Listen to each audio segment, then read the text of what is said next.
Assalamualaikum warahmatullahi wabarakatuh. Baiklah, pada hari ini kumpulan kami yang terdiri daripada Nurul Ashrah, Nur Aisyah Nazirah, Liu Chian Woon dan juga Muhammad Muris Akhtar serta diri saya sendiri akan memberikan sedikit penerangan tentang fonem vokal.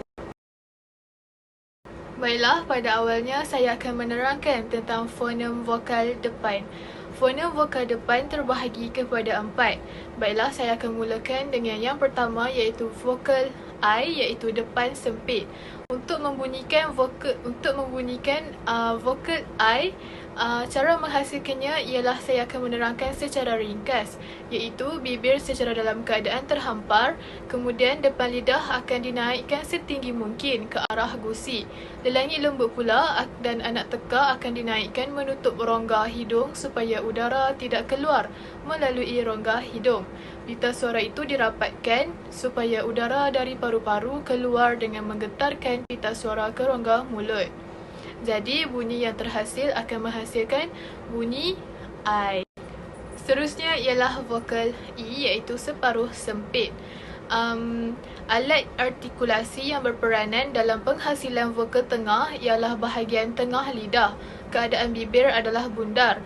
Jadi, untuk nak menghasilkan bunyi vokal tengah ini, proses yang berikut adalah seperti keadaan bibir bundar, kemudian tengah lidah dinaikkan sedikit ke arah lelangit keras.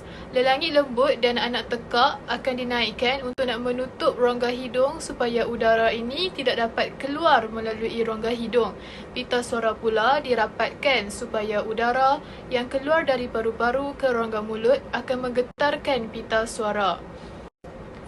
Selain itu, vokal depan juga terdapat vokal depan separuh luas, iaitu bagaimana untuk nak menghasilkan vokal ini ialah keadaan bibir akan terhampar separuh luas. Bermaksud depan lidah akan dinaikkan separuh rendah ke arah gusi. Lelangit lembut dan anak tekak dinaikkan untuk nak menutup rongga hidung supaya udara tidak dapat keluar melalui rongga hidung. Oleh itu, pita suara akan dirapatkan supaya udara dari paru-paru keluar dengan menggetarkan pita suara ke rongga mulut. Akhir sekali ialah vokal A, iaitu vokal depan luas.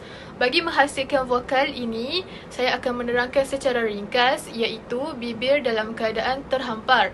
Depan lidah diturunkan serendah mungkin manakala lelangit lembut dan anak tekak dinaikkan bagi bertujuan menutupi rongga hidung supaya udara dari paru-paru tidak dapat keluar daripada rongga hidung. Pita suara pula akan dirapatkan supaya udara dari paru-paru keluar dengan menggetarkan pita suara ke rongga mulut. Jadi, bunyi yang dihasilkan ialah bunyi vokal depan luas. Baiklah, seterusnya fonem vokal belakang. Fonem vokal belakang ialah O dan U. Contoh perkataan dengan fonem belakang O ialah ombak, rosak, rompak dan robek. Contoh perkataan dengan fonem vokal belakang U ialah ular, buta, rumput, satu dan basuh. Kedua-dua fonem vokal belakang ini berkontras di antara satu sama lain dalam pasangan terkecil. Hal ini bermaksud kedua-dua fonem vokal belakang ini dapat membina perkataan yang hampir serupa, ejaan dan sebutan. Contoh perkataan urat dengan orat dan surut dengan sorot.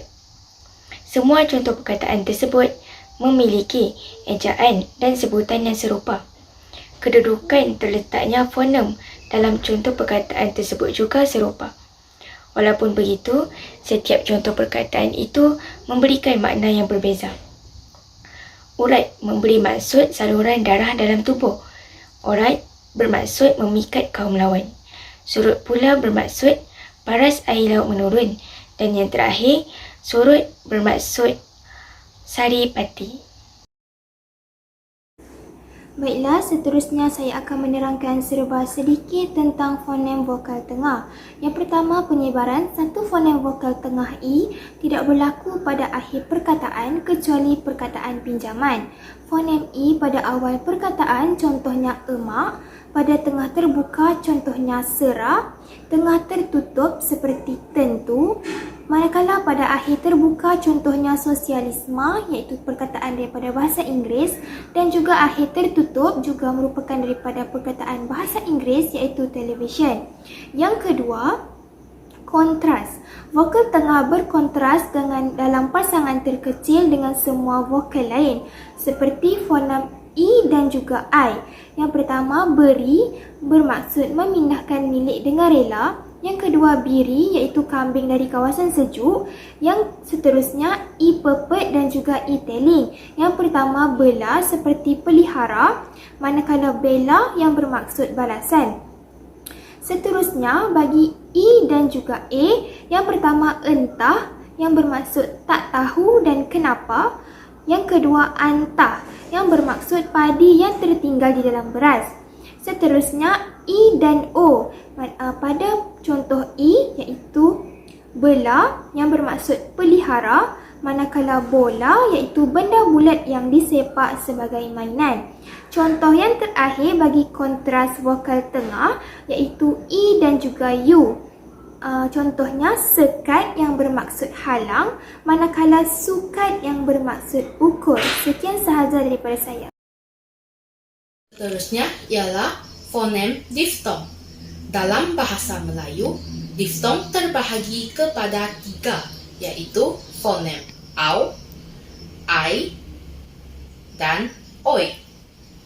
Ketiga-tiga fonem diftong tersebut boleh hadir di belakang perkataan suku kata terbuka. Sebagai contoh, perkataan pulau, baloi, dan pandai.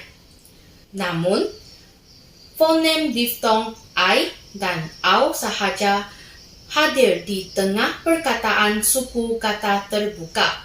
Sebagai contoh, hairan dan taulan. Tiga-tiga fonem diftong tersebut adalah kontras antara satu sama lain. Yang pertama, fonem au dan ai. Contoh perkataan adalah seperti pulau dan pulai.